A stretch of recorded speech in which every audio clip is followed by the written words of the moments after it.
Well, here we are with the Civivi Imperium. I think I've had this thing and played around with it long enough, so I can probably give my thoughts on it. Yeah, this guy is very slender, a little bit more than I was anticipating when I was first kind of taking a look at it.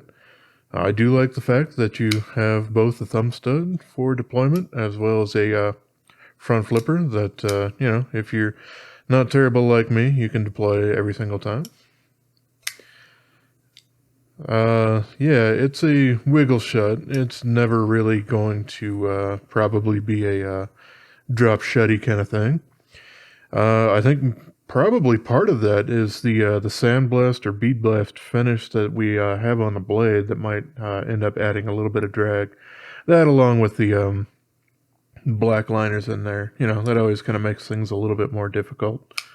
But yeah, it's still quite a comfortable knife. As I've said many times before, I'm not generally a huge fan of Civivi's default clip, and that seems to continue to be the case there. But that's one of the few kind of negative things that I would say about the ergonomics. The rest of it's fantastic.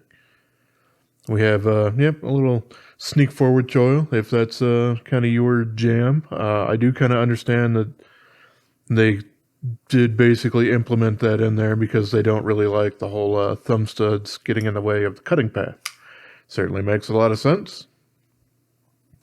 So yeah, the blade on this is Nitro-V, and if you're not familiar with that steel, it's kind of new. It's actually kind of a variant on AEB-L steel, which, really hasn't seen much in the way of production knives. However, it's been a really, really big favorite amongst custom knife makers because a lot of its ease of machinability and sharpening and all that sort of stuff. Now, the Nitro-V obviously added nitrogen into the mix, so it's kind of more of a nitrogen precipitated steel. As is 14C28N, and certainly made popular with Spyderco's H1 steel that's, actually rust-proof, whereas LC200 is just almost rust-proof, but, holds an edge a lot better than the butter-like consistency of H1. But, yeah, so there you go. It's pretty good middle-of-the-road steel. It's not powder metallurgy or anything like that, but it is certainly different than the D2 and the 14C28N that's kind of permeated through the budget to mid-range kind of market. So, kudos for them for finding something else. And I guess this Nitro-V stuff is made from a kind of a smaller steel manufacturer out of New Jersey. I don't remember the name off the top of my head. It's a little silly if I remember right, but it's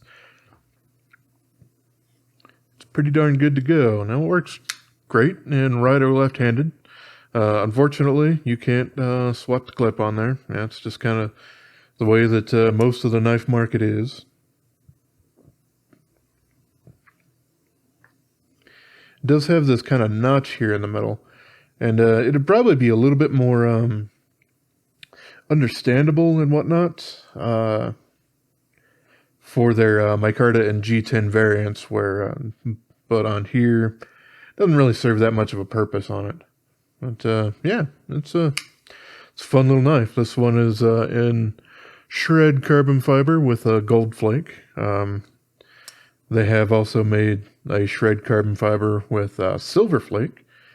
And they also did one with copper flake that I actually really wanted, but it had a black coating on the blade as its only option, and I'm just really not into that if I don't have to be. So I went with this one instead, and it looks pretty attractive, at least while it's on the liners. And I'll kind of get into that a little bit here as I take this guy apart.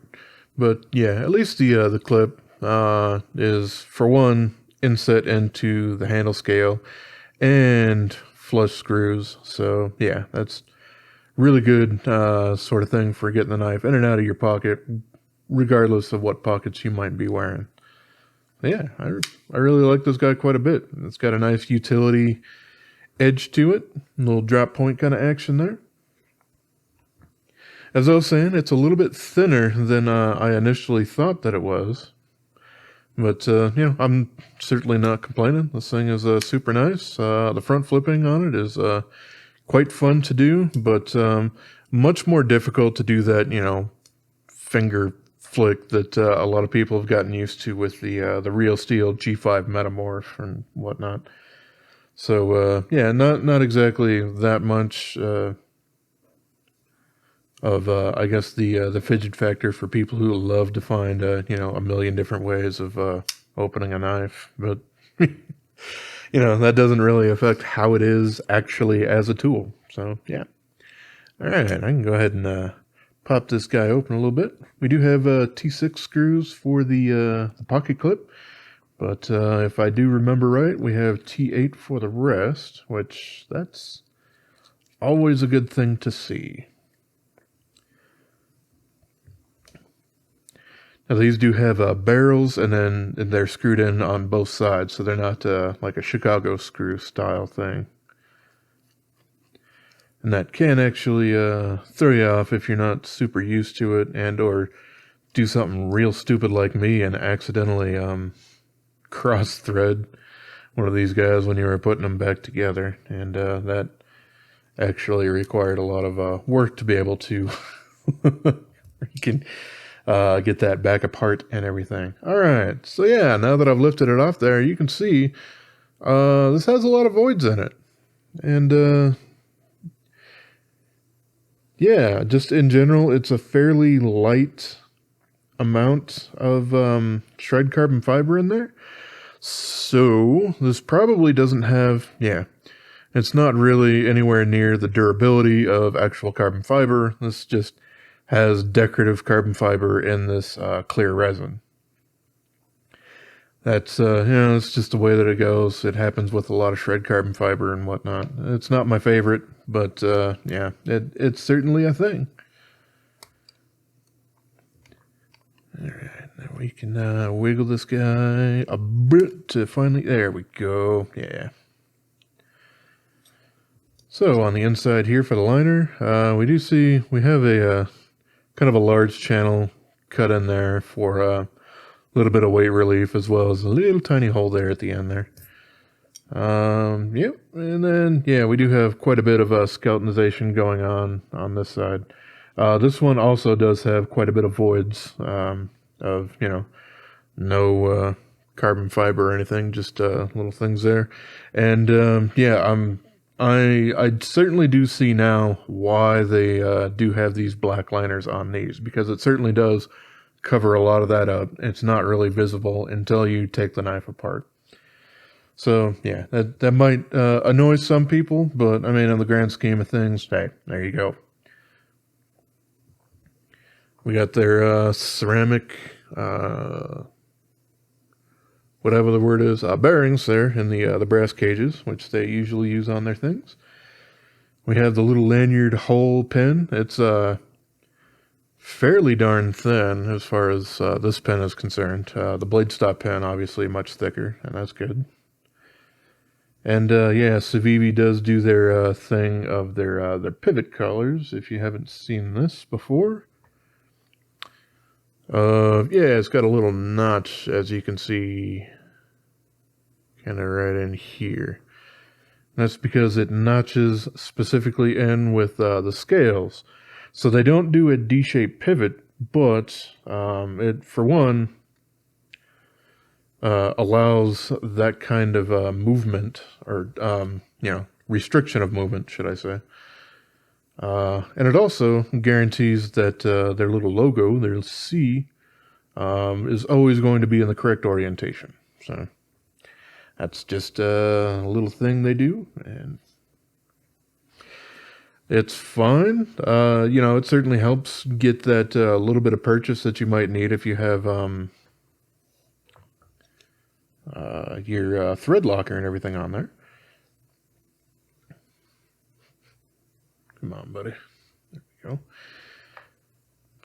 But, it's not going to be quite as durable as just having a D-shaped pivot, because then you are basically relying on the strength of your scale material to be able to deal with all that sort of stuff.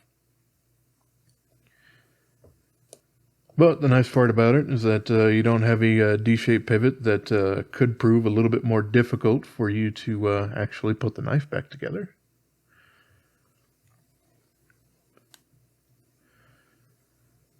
And that can be some trouble for some folks. So, yeah.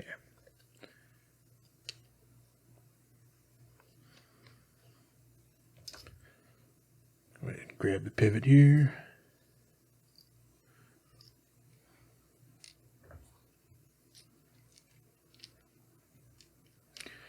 So yeah, I do like these handles quite a bit. They're quite attractive as I fumble with these screws here. But yeah, they are designed, at least on these particular models, to be attractive and not necessarily add to the function of the knife. And I mean, I can certainly understand that, given that you know, this knife doesn't always come in these kind of things. It also has you know, G10 and micarta variants as well. So it certainly wasn't, you know, designed with these particular things in mind. And because of that, you know, it's certainly fine. And I do, hey, I did the same darn thing again. Yeah, these screws are quite easy to cross thread, or at least this barrel in particular is. Now, I'm not going to be able to easily put this thing all back together super easily, because I do have to take some things off and get my pliers in there to hold on to the barrel, because you know, it's not D-shaped and it just kind of spins in there. So yeah, I suppose I can go ahead and do that a little bit here at the very end, but yeah, I do like this guy. The steel seems to be holding up rather well. You know, it's obviously nothing exemplary. Like I said, it's not a powder metallurgy steel or anything like that. But you know, for a middle of the road steel, it's a little off the beaten path and does a pretty darn good job. Overall, I quite like this guy.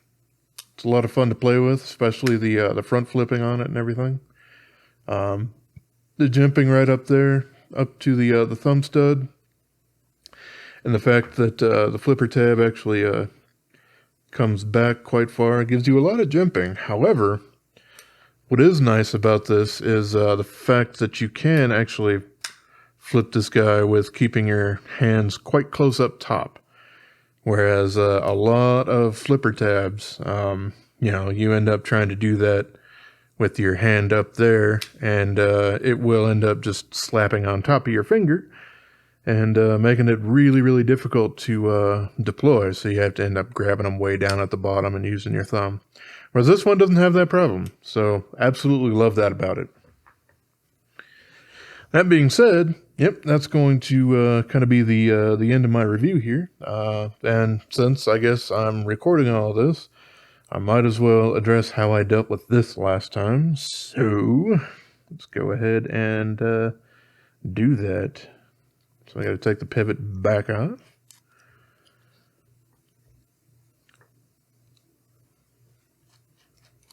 And I got it back off.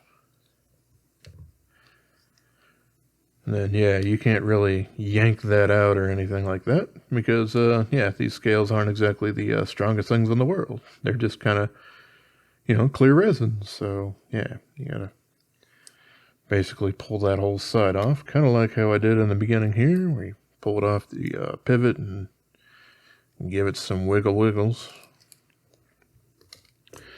All right. And find my pair of pliers. And then bump the table, and then go ahead and, yeah, I can grab onto this. Now, I don't think I cross-threaded it nearly as badly as I did last time. No, that was pretty easy. The first time that I did it, it did actually require a very, very high amount of pressure to be able to actually release that screw. Pretty annoying, and something I haven't really dealt with on some knives in a while. But yeah, it happens with some of them. So there you go. Let's go ahead and slap that guy back in there.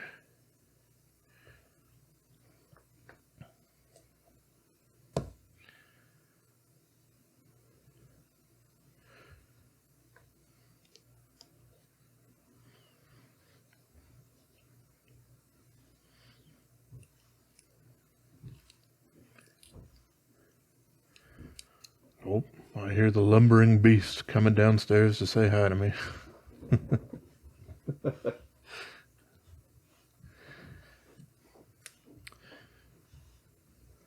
She's a cute dog. Quite large. She's half bull, yeah, she's half pit bull, half mastiff. So yeah, not a tiny little dainty dog by any stretch of the imagination.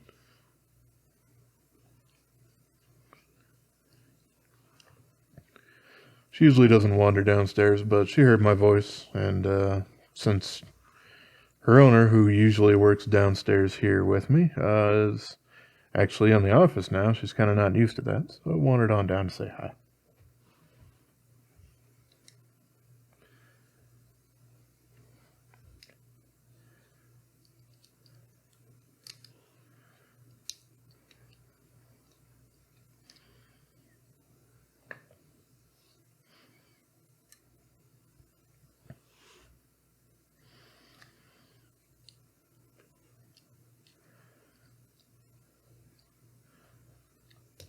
There we go.